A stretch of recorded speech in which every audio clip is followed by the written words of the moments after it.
Tanguay Électronique, en première ligne.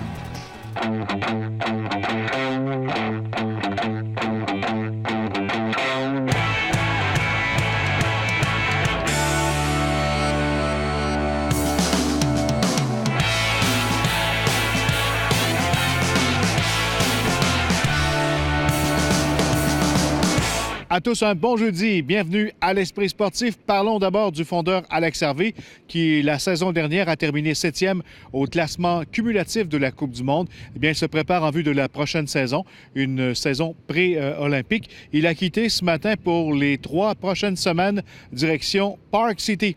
Mon confrère Stéphane Turcot l'a rencontré avant son départ.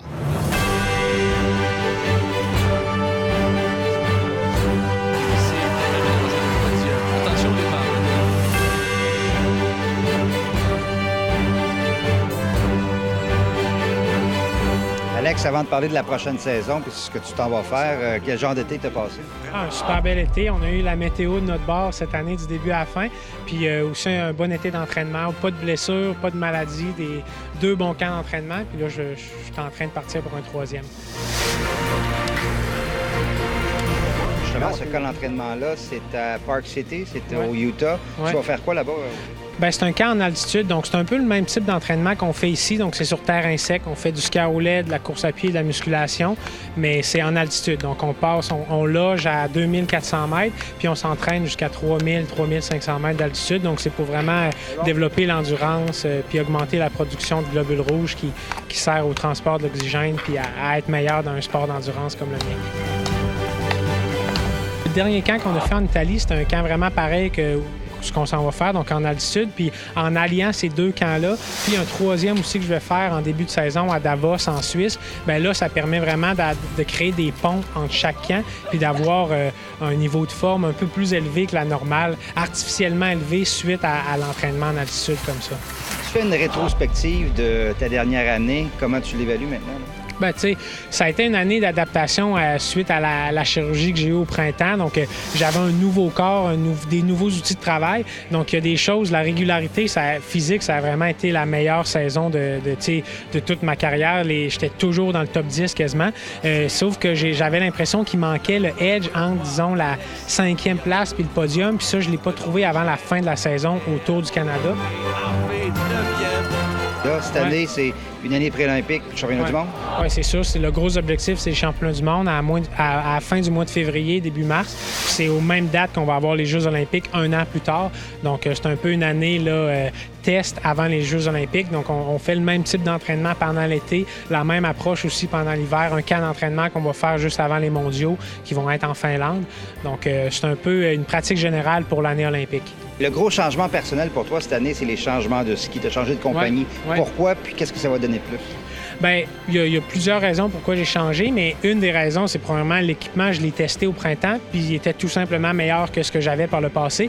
Mais ensuite, donc ça, c'était la première étape à franchir. Mais ensuite de ça, je sais que j'ai un support vraiment one-on-one avec la compagnie. Donc, par exemple, la sélection de ski, c'est vraiment eux autres qui s'occupent de sélectionner tous mes skis. Par le passé, c'était nos farteurs qui allaient à l'usine chercher les skis sélectionnés. Donc ça donne plus de confiance envers le matériel. Puis il va y avoir un technicien de la compagnie Salomon qui va assister mes techniciens à moi, les farteurs de l'équipe canadienne, à sélectionner le bon ski le matin de la course. Donc tout ça mis ensemble fait que ça va me permettre d'avoir un peu plus de stabilité au niveau de l'équipement.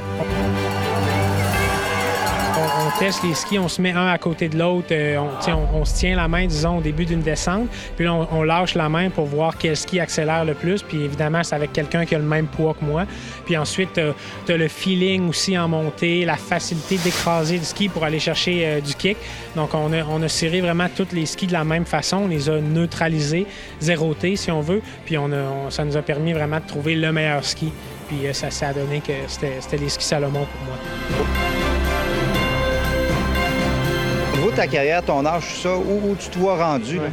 Bien, tu sais, là, je suis dans les bonnes années. Tu sais, à fin de la vingtaine, début trentaine, c'est vraiment là où tu as plus de stabilité. Puis moi, je le vois au niveau physique. Tu sais, j'ai de moins en moins de mauvaises journées physiques. Mais c'est vraiment le gros objectif, c'est les mondiaux. Donc, le classement cumulatif de la Coupe du monde, c'est sûr, je vais le garder en tête aussi. Mais si avant Noël, j'ai fait peu de points au cumulatif, ça va moins me stresser. Chaque fois que je mets un dossard, le but, c'est d'être sur le podium. Donc, ça, c'est sûr. Donc, si je peux commencer avec un podium avant Noël, c'est sûr, je vais être bien content. Est-ce qu'il peut passer premier, faire la finale? C'est fait, voilà! Un cadeau d'Hervé à Québec! Après la pause, on parle de saines habitudes de vie avec Québec en forme.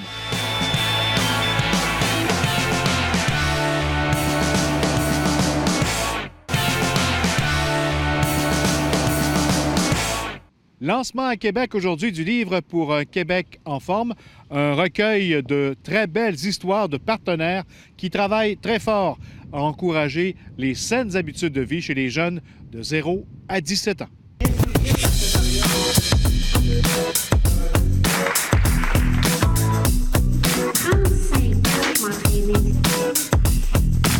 Sylvie Bernier, bienvenue à l'Esprit sportif. Bien, merci. Ambassadrice des saines habitudes de vie, on lance un livre aujourd'hui qui raconte de très belles histoires. Oui, écoutez, ça a été extrêmement difficile de décider quelle histoire allait être intégrée dans ce livre-là. C'est plein de petites actions, des petits, des grands pas qui ont été faits, entre autres. Il y a une belle histoire sur des gens qui, à bicyclette, se rendent dans ce qu'on appelle des déserts alimentaires où les gens n'ont pas accès à des fruits et légumes. D'autres personnes, entre autres, dans Chaudière-Appalaches, qui disaient qu'il n'y avait plus de sauveteurs pour garder les bassins d'eau dans cette région-là. Donc, on a organisé des programmes pour aller chercher des jeunes ados qui pourraient s'intéresser à la formation de sauveteurs. Donc, c'est des centaines de petites actions qui font une grosse différence dans les milieux de vie pour faire en sorte que les jeunes bougent plus et mangent mieux. Luc Richer, dans le livre pour un Québec en forme, on retrouve l'une de tes belles histoires ici à Québec, le fameux Marathon Wix. On est très fiers de faire partie de la grande famille Québec en forme. Le Marathon Wix a été initié avec l'apport de Limoilou en forme, l'apport financier, mais l'apport aussi de ressources humaines. Donc, c'est merveilleux. Ce marathon-là existe depuis maintenant 4 ans. Fait courir 660 jeunes au primaire. C'est une belle initiation à la course, à l'effort, à la persévérance. Et c'est le fun de ce projet-là permet aux jeunes de faire un effort sur 4 à 5 mois avant d'avoir le bonbon, sa finale, sa médaille. C'est 42 km graduels. Et à la fin, on leur fait faire une course officielle, un 5 km. Il y a beaucoup de fierté.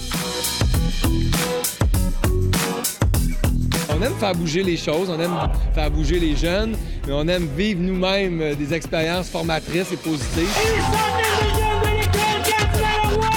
Cette année, il y aura un retour au niveau du défi du Cap Blanc, notre 7e édition. Le Marathon de la jeunesse québécois a acheté le concept, si on veut. C'est un nouveau partenaire. On va grossir le projet. On va essayer d'aller toucher 1000 jeunes aussi.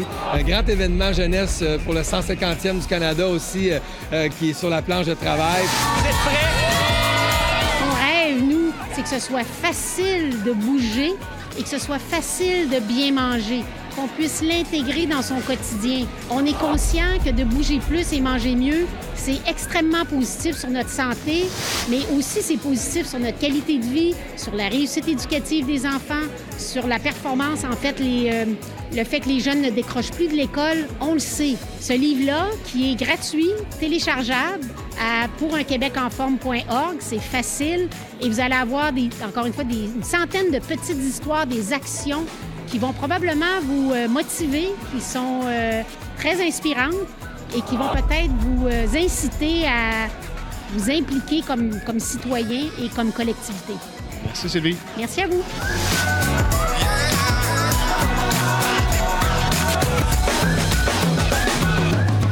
2 ans, jour pour jour, après avoir été emporté par une avalanche, le skieur extrême Jean-Philippe Auclair est de retour à la maison. La semaine dernière voyait le jour la GP Auclair à la station touristique Stoneham.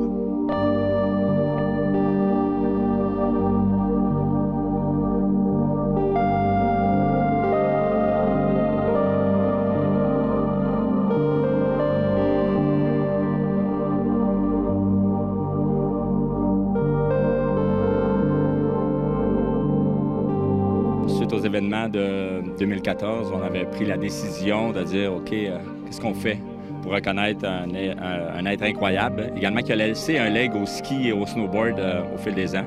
Alors, on avait décidé avec la famille de renommer cette piste qui était la Kamikaze pour la GP Eau Claire. Mais un gars qui, premièrement, était un athlète incroyable, qui a fait partie de l'élite au niveau du freeride. Il était un des, je dirais, des premiers qui a amené ce sport-là. Alors, un gars de Sainte-Foy qui a été également, au-delà de l'athlète, un producteur de films, un fabricant de ski également, un gars de montagne, un gars qui a fait des films, mais qui avait, je vous dirais, un aura qui dégageait de façon incroyable.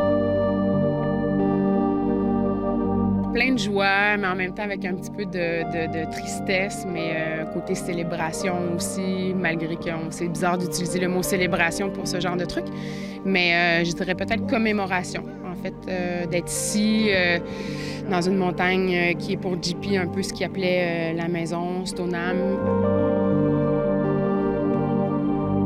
Beaucoup d'émotions parce qu'en même temps, c'est l'anniversaire de son décès. Et en même temps, c'est ambigu parce que en même temps, je suis heureux, je suis content de voir ce que la station a fait pour lui. Cette piste, qui est une des plus difficiles, une des plus extrêmes de notre montagne, je pense que ça représente très, très bien ce qu'est JP Eau Claire. Vous avez vu la roche incroyable, une 10-12 pieds, les vrais de vrais, comme des JP où les gens qui lui ressemblent aiment bien la prendre lorsque la neige le permet.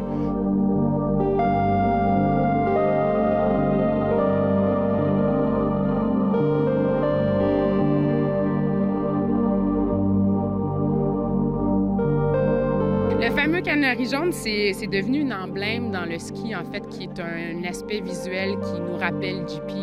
Il l'a aussi fait en tant que graffiti dans un de ses plus grands films, qui était All I Can. Donc, dans l'industrie du ski, c'est devenu un peu un clin d'œil de reconnaissance par rapport à lui, parce que les photos qu'on voyait le plus souvent, c'était tout le temps JP en arrière d'une roche avec le canari jaune. Je suis convaincu qu'aujourd'hui, il est toujours dans sa montagne là-bas. Je suis convaincu qu'il est content et fier.